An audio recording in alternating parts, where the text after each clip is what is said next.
Hello everybody, welcome back. My name is Stefan, and today we're going to continue on with episode 4 of our series of the Fanatic Purifier Life Seated Challenge. So let's resume the True Hysterion Imperium. So last we left off, we had just gone to war with the Realtech Foundation. However, as you see now, the Realtech Foundation is in pieces, and we're 8 years later. The problem is, I recorded a bit too much last episode, and so I was unable to edit in this war. However, I don't want you guys missing the war, and so I'll put in a little montage of what happened right now. And it is time to declare war and purify these heathens. Alright, let's see how fast the station goes down.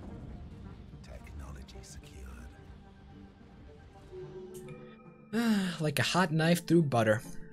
Let's hope the actual empire falls just in the same way.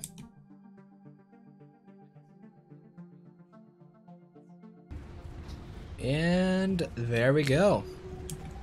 Their fleet is now gone, and we can do whatever. Unfortunately, I did not bring enough transport ships over, and that may be a problem because I may not have enough army capacity to actually make this worth it. It doesn't seem that we can claim any planets from this war, which is a bit unfortunate. But other than that, the war, I believe, has gone down quite nicely. And in fact, we can even saddle a status quo. Alright, now we're back. And yeah, we're gonna have to struggle with the aftermath of this war. First and foremost, as you see here, the Realtech Foundation has been left in pieces. However, those pieces are a bit difficult for me to really overcome, because half of their empire with a sizable fleet, mind you, is over in the north, and the rest is over in the east. And so what that means is that we're actually going to have to divide our fleets to try to take out each one of these parts separately, or alternatively, in the future we take out the north and then rush over to the south and hope they didn't take too much territory. Either way, it's going to be a pain in the ass, and I'd rather not deal with that right now. I'd rather go to war, another war, with the Confederation of Thel, who are now inferior. Also, I have to note real quick, the reason why I haven't been putting out videos for last week is because I've actually been real sick, and so my voice sounded like a Sith, and I didn't really want you guys listening through that, because it was real raspy and low quality, and no amount of editing could save it. So after a bit of delay, we're back to normal, and hopefully I don't get sick again, or get an extremely busy week, like the week before the last one.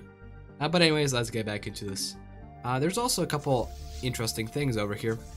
First of all, we have an Ether Drake that we have found in the first or the second episode, I'm not sure. And we have a Void Spawn. Ooh, Void Spawn. Spooky. Furry. Scary.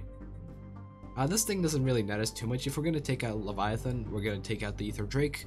And if we take out Leviathan, it's going to have to be a bit more in the future, since our fleets are currently no match for the Ether Drake or the Void Spawn.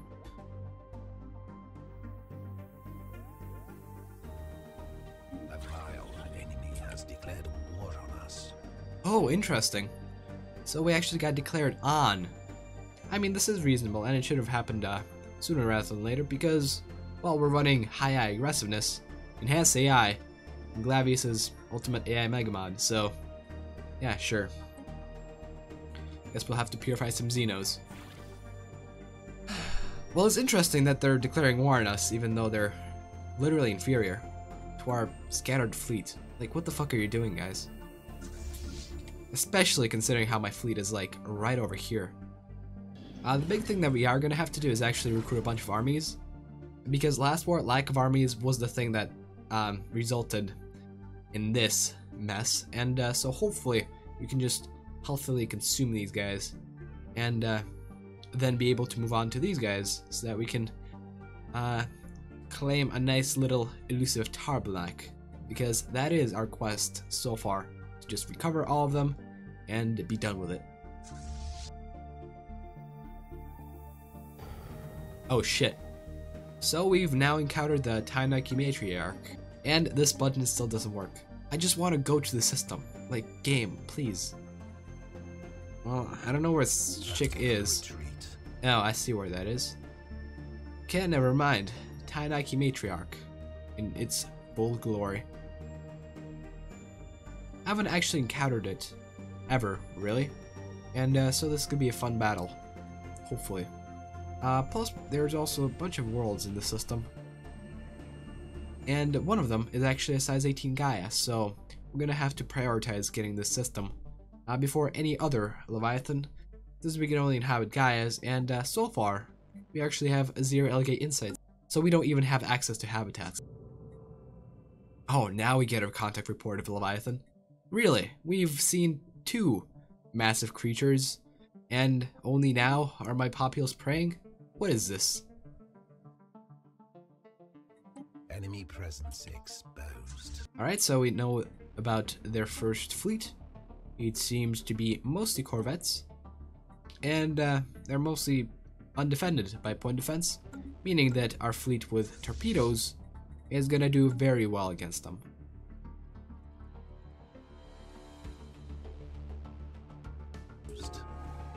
And also looks like the enemy has hopped into our system, and we're gonna have to defeat them. Enemy presence exposed. Yeah, that seems to have gone well. Oh no, transporters. Run! Run for your lives. We're gonna have to intercept that fleet. Please don't kill. Spaceport under attack. It seems that this fleet is mostly consistent of destroyers, and actually this is what AI seems to do a lot. They seem to have a certain ratio of destroyers to cruisers to corvettes to battleships. However, it's usually distributed in a couple different fleets, and so that actually provides us a challenge because not every fleet is the same, and so one counter can't take out all of them. There is one last chase that I have to accomplish, and it's these guys over in Immersive, and I'll just kind of send my fleet over because this station doesn't really require 2 fleets, and the fleets that they're sending are quite meager. It's a little odd that the enemy is trying to just make a rush for our systems, but I mean, I'm fine with that. Yeah, they're just rushing over. I don't know why they're doing that.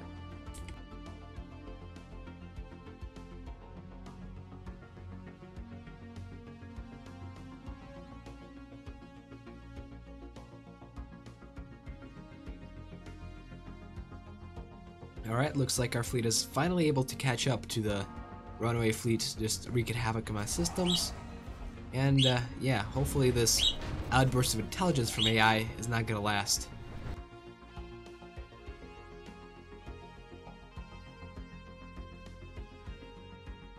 Oh, wow, interesting. So it looks like our good old buddies over at the Confederation of Thel actually decided to federate. And that's gonna be a pain in the ass. Fortunately though, the empire between them, the only way they can access each other's systems, is unhappy with both of them. And therefore this federation will be nothing but a piece of paper and a waste of influence. This stuff at the bottom right corner of the screen is actually very useful, so you can see what's going on with each and every empire by just clicking on them and looking at their relations with everyone else. So that's quite nice.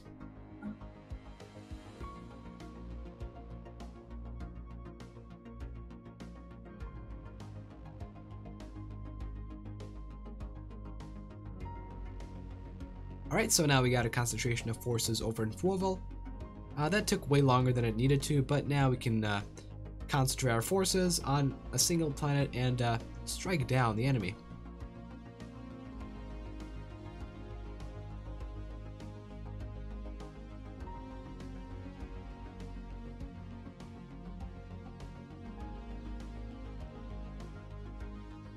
Admiral, the enemy has declared war on us. Ooh, interesting. So it looks like we got another war going on. Okay, so borders are closed here. And borders are closed here. Although there actually is a possibility for these guys to get into my borders. There's a black hole over at Blondel. and this black hole leads over to my territory. The thing is, the Pact of Garan Ferpi has access to this black hole because they're presently at a truce and will be at a truce for 7 years with these guys, and so we can expect an attack from our black hole. Oh, that's gonna suck, but whatever.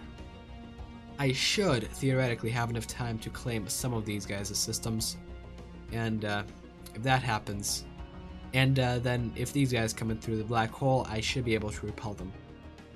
Although these guys, they seem to have their borders open to us for like no reason. What's going on? Like, oh. Wait, since when are they at war with us? Ah, I see, from a while back. They actually declared war along with the Yandere sovereignty. That makes way more sense now. The only problem with these guys is that their black hole is so far away from their capital system that, you know, they haven't been able to make it over. Huh, well, that means that I actually kind of want to take over some of these stations and then rush back over to the black hole. Because there's a chance that we're going to be able to capture Gargantua. If we capture Gargantua, it has a chance of giving us plus 10% to all research and or some pretty high tier techs. Also, interestingly enough, these guys seem to be in 2 wars, and they seem to be losing one of them. Huh, that's interesting. Their fleets are actually a bit distracted with the fact that they're fighting. Huh, okay. So we could potentially just leave these territories after capturing some of these planets. I'm fine with that.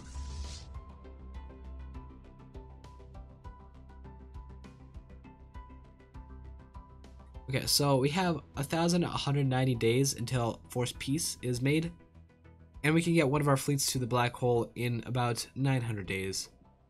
That means that we have 300 days to get out of the black hole and take Gargantua. I think that's possible. Let's try to go for that.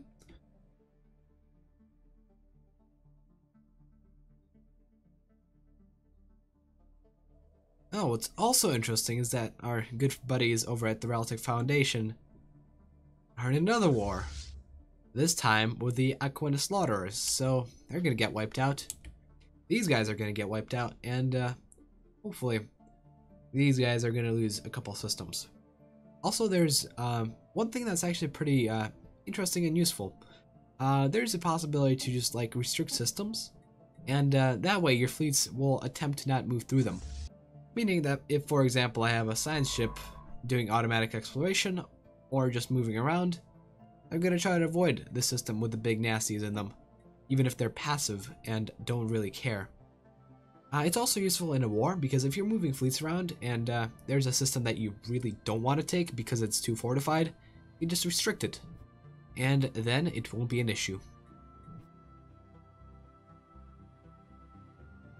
Oh, hold on a second. So I was about to make a jump into this system with the black hole in it, and actually now I'm having second thoughts because these guys are looking pretty scary. They have a lot of point defense, and they have missiles, meaning that my fleets are likely not going to fare well against this pretty massive armada. And in fact, our fleets did not, period, fare well against that armada because it seems that one of our fleets, unbeknownst to me, has actually engaged in combat. And, yeah, lost a lot of ships. So what that means is that these guys, I'm gonna just leave completely alone, and, actually just end the war. Considering how we're not even gonna be able to take any systems from these guys, and, we can't quite overcome 8k fleet power. So we'll status the status quo, and end the war. And now what we can do is actually just go ahead over to Gargantua and talk with the machine. Because unless we get the quote-unquote best event, which makes Gargantua a very valuable system, we should be able to get a couple techs out of it, or a little bit of extra research speed.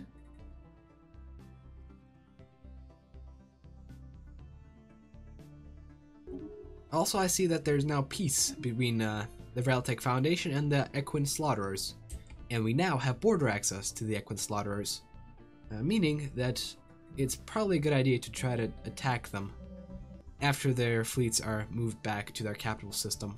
Oh, perfect, a peace offer from these guys. I'm gonna accept that. because it really makes no difference whether we're at war with these guys or not. Oh, perfect. Now we get the constant calculator, and hopefully we have enough time to research its project and reach for that orb. Also, one thing that I've actually noticed is that there's actually a mechanic for having extra progress done per day, except that doesn't really translate to anything. Huh. Well, I guess that's just another bug for the devs to fix. That's quite annoying. Like, having this go 4 times as fast would have been so convenient. But unfortunately, that's never gonna happen. Also, as the last thing to wrap up the episode, we can go for some mind over matter and ascend our species 1 level at a time. Now we are latent psionics.